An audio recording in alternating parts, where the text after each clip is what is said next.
എനിക്ക് ആദ്യത്തെ സാലറി കിട്ടിയപ്പോൾ ഞാൻ മാഷിന് വേണ്ടി വാങ്ങിച്ചതാ. എൻ്റെ വക മാഷിനൊരു ഓണക്കോടി. ഹാപ്പി ഓണം. ഹാപ്പി ഓണം. അത്രമേൽ പ്രിയപ്പെട്ടവർക്ക് അത്രത്തോളം മികച്ചത് ഈ ഓണം സോൾട്ടിനൊപ്പം. The Salt fashion near Sreenarayana hall, Chullikkal, Kochi. Kothamangalam ഉപജില്ലാ കലോത്സവത്തിന് തിരിതെളിഞ്ഞു. കോതമംഗലം ഉപജില്ലാ കലോത്സവത്തിന് Keerampara saint Stephen's higher secondary സ്കൂളിൽ തിരിതെളിഞ്ഞു. 4000-ഓളം വിദ്യാർത്ഥികൾ മാറ്റുരയ്ക്കുന്ന 4 ദിവസം നീണ്ടു നിൽക്കുന്ന കലോത്സവം കോതമംഗലം MLA ആന്റണി ജോൺ ഉദ്ഘാടനം ചെയ്തു.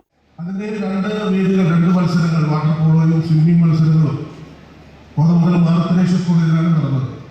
അപ്പോൾ ഈ വർഷം വീണ്ടും രണ്ടാമത് സ്കൂൾ ഒളിമ്പിക്സ് മാതൃകയിൽ നടന്ന സ്കൂൾ കായികമേള തിരുവനന്തപുരത്ത് വളരെ വിജയകരമായി പൂർത്തീകരിച്ചു.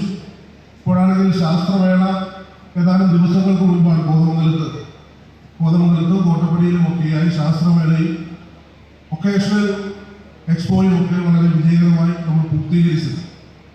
അതിൻ്റെ തുടർച്ചയിലാണ് ഇന്നിപ്പോൾ ഉപജില്ലാ തലത്തിലുള്ള കലോത്സവം 3 ദിവസങ്ങളിലായി ഇവിടെ ആരംഭിക്കുന്നത്.